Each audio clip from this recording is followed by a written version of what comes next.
Assalamualaikum warahmatullahi wabarakatuh. Perkenalkan, nama saya Randi Kristanto, salah satu mahasiswa dari Universitas Cyber Asia, program studi S1 Manajemen, kelas MJ703. Hari ini kita akan membahas dan mengkritisi salah satu program pemerintah terkait ketahanan pangan nasional yang bernama Proyek Food Estate. Nah, sebelum ke pembahasan, mari kita lihat terlebih dahulu salah satu artikel dari BBC News Indonesia yang membahas terkait pelaksanaan program Food Estate ini dengan judul artikel Kegagalan Berulang Proyek Food Estate, ribuan hektar sawah di Kalteng terbengkalai dan beralih jadi kebun sawit. Nah, setelah membahas artikel tadi, kita ketahui terlebih dahulu apa itu program Food Estate. Food Estate merupakan program lumbung pangan nasional yang digagas oleh pemerintah Indonesia di bawah kepemimpinan Presiden Jokowi sebagai bagian dari program strategis nasional tahun 2020 hingga 2024. Konsepnya sendiri adalah untuk membangun kawasan pangan terpadu yang mencakup pertanian, perkebunan, hingga peternakan di suatu area yang sangat luas. Dan tujuannya adalah untuk meningkatkan produksi pangan dan memperkuat ketahanan pangan nasional dengan membuka lahan baru di berbagai daerah di Indonesia. Pada tahun 2020, di Kalimantan Tengah, program ini dimulai dan dipimpin langsung oleh Menteri Pertahanan Prabowo Subianto atas penugasan dari Presiden Jokowi. Proyeknya dimulai dengan menggarap puluhan ribu hektar lahan dan bahkan ditargetkan mencapai jutaan hektar untuk komoditas tertentu seperti singkong. Namun dengan pelaksanaan program food estate ini, apakah akan menjadi suatu program yang baik atau mungkin akan menjadi program yang buruk bagi masyarakat di sekitar? Nah, setelah membaca dari artikel tadi, kita dapati beberapa data dan fakta terkait program food estate. Yang pertama, adanya gagal panen berulang. Dari hasil pemantauan 30 area ekstensifikasi proyek lumbung pangan, food estate di 19 desa di Kabupaten Kapuas dan Pulau Pisau pada 2020 hingga 2023. Ditemukan untuk beberapa hasil tanam bibit varietas unggul berupa padi, komoditas padi pada tahun 2020 dan 2023 ini mengalami kegagalan. Alasannya, salah satunya karena lahan gambut rawa yang berlokasi di Desa Pajupan, Kabupaten Kapuas itu sering banjir hingga membuat gagal panen. Kemudian ditemukan juga fakta bahwa lahan dari food estate ini terbengkalai menjadi semak dan tidak produktif, bahkan sempat mengalami kebakaran di tahun 2023. Dilansir dari BBC News 2024, ditemukan bahwa perkebunan singkong mangkrak, ribuan hektar lahan terbengkalai ditempuhi semak belukar. Kemudian adanya salah peruntukan, ratusan hektar menjadi perkebunan sawit swasta. Lahan yang pada awalnya digunakan untuk menanam varietas untuk ketahanan pangan seperti padi, singkong, dan lainnya, ternyata kedapatan berubah menjadi perkebunan sawit yang dimanfaatkan oleh perusahaan sawit swasta di Desa Tejepan dan Palingkausari yang luasnya mencapai 274 hektar. Berdasarkan keterangan itu, didapati bahwa memang untuk penanaman varietas berupa padi cukup sulit untuk ditanami di lahan proyek food estate dan peralihan menjadi perkebunan sawit ini dinilai lebih menjanjikan daripada varietas padi tadi. Kemudian fakta bahwa pada saat pelaksanaan beberapa petani lokal ini minim terlibat, merugi hingga akhirnya menyerah. Salah satu pendiri pantau gambut, yaitu Juma, menyampaikan bahwa para petani hanya dijadikan objek tanpa adanya pendampingan dan penyuluhan. Bahkan hampir di semua desa yang kami teliti seperti itu, ada juga yang menerima sosialisasi, tapi tidak ada keberlanjutannya. Maka selain itu ada juga kegagalan teknis dan salah perencanaan, di mana kegagalan berulang dari program Foodstack di Kalimantan Tengah terjadi karena perencanaan yang kurang baik, tidak adanya pemantauan karena lahan yang dijadikan proyek food estate itu didapati tidak sesuai untuk pertanian berupa varietas padi. Nah, kesimpulannya, program ini memang bagus untuk memiliki tujuan yang bagus untuk ketahanan pangan dan peningkatan produksi pangan. Namun, memang pada pelaksanaannya melanggar beberapa prinsip kehati-hatian atau precautionary principle di dalam hukum lingkungan. Oleh karena itu, menurut saya program ini gagal memenuhi tujuan ketahanan pangan dan malah justru memunculkan kerugian sosial dan lingkungan bagi masyarakat sekitar. Lalu isu-isu apa terkait etika bisnis yang terjadi pada saat pelaksanaan program food estate? Yang pertama adanya isu greenwashing, di mana greenwashing ini memiliki pengertian ketika suatu kebijakan pemerintah dikeluarkan dengan klaim memiliki tujuan yang baik, padahal pada saat di lapangan faktanya tidak demikian. Nah, ini relevan dengan program food estate, di mana klaim ketahanan pangan tadi tidak sesuai dengan realita. Dapat dibuktikan dengan fakta bahwa pemerintah mengklaim sebagai solusi ketahanan pangan, namun pada faktanya terjadi beberapa hasil panen yang gagal, kemudian temukan juga 15 titik lahan food estate yang terbengkalai, dan hampir seluas 250 hektar area tadi juga ditemukan pernah terjadi kebakaran lahan pada tahun 2023, hingga akhirnya ada perubahan bentukan lahan menjadi perkebunan sawit. Kemudian ada juga isu bahwa kurangnya transparansi, akuntabilitas, dan tumpang tindih lahan pada saat pelaksanaan proyek food estate ini. Tumpang tindih lahan food estate dengan izin hak guna usaha berupa perusahaan sawit, di mana HGU ini seharusnya hanya berada di area penggunaan lain, bukan kawasan hutan untuk ketahanan pangan. Selain itu, hal ini juga dibuktikan dengan adanya sebagian masyarakat yang mengaku bahwa lahan mereka terjual tanpa pengetahuan. Ini menunjukkan bahwa proyek program food estate ini masih ada transparansi yang tidak transparan dan kurangnya akuntabilitas dari program tersebut. Kemudian ada isu minimnya pelibatan petani lokal.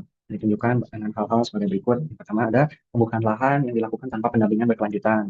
Kemudian pembukaan lahan tersebut didapati dilakukan oleh kontraktor, bukan oleh petani lokalnya langsung, sehingga menimbulkan seakan-akan bahwa pembukaan lahan tersebut hanya untuk penghabisan anggaran, bukan untuk tujuan yang baik. Kemudian para petani juga dipaksa untuk memakai varietas padi yang sebetulnya tidak biasa tanam, karena untuk lahan food estate di Kalimantan Tengah itu, karena memang lahannya gambut, sebetulnya akan cocok untuk padi yang memiliki varietas batang yang panjang.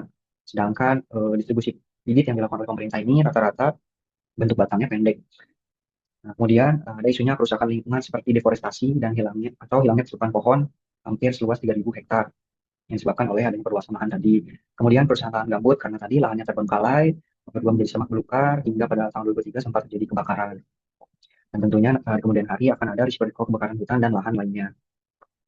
Untuk prinsip-prinsip etika bisnis yang dilanggar, saya mengambil 5 prinsip.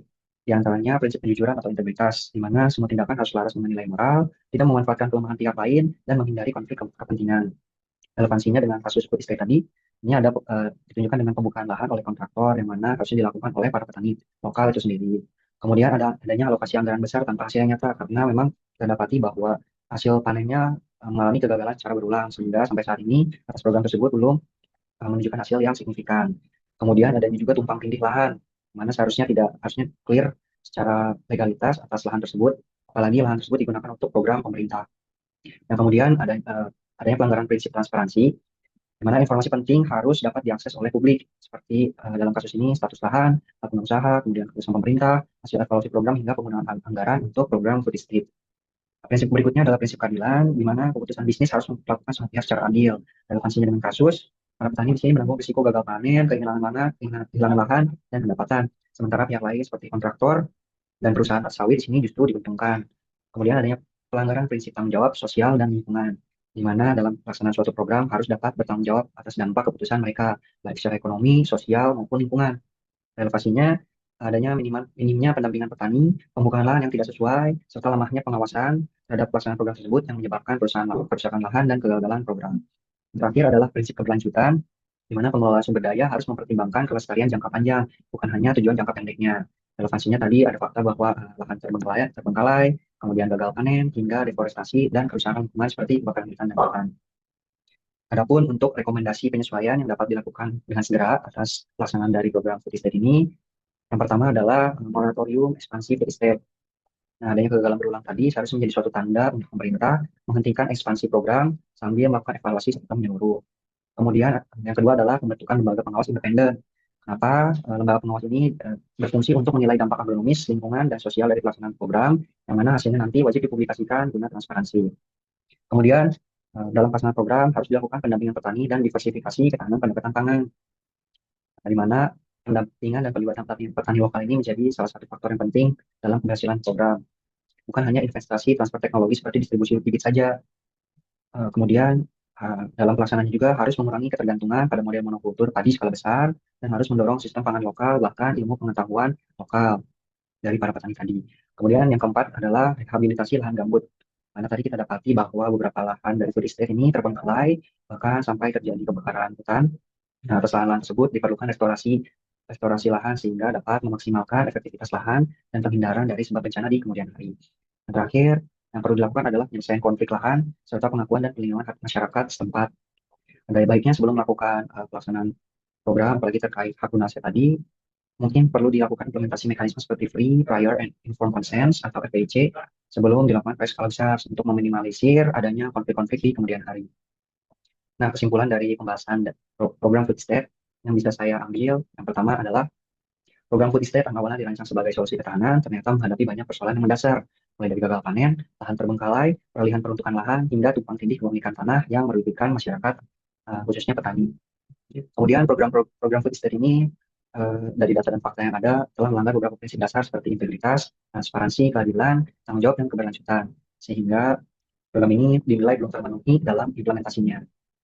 Yang terakhir, tentunya pemerintah dalam hal ini perlu memperbaiki tata kelola, melibatkan petani sebagai aktor utama, memastikan kejelasan status lahan, serta menjalankan praktik yang lebih ramah lingkungan.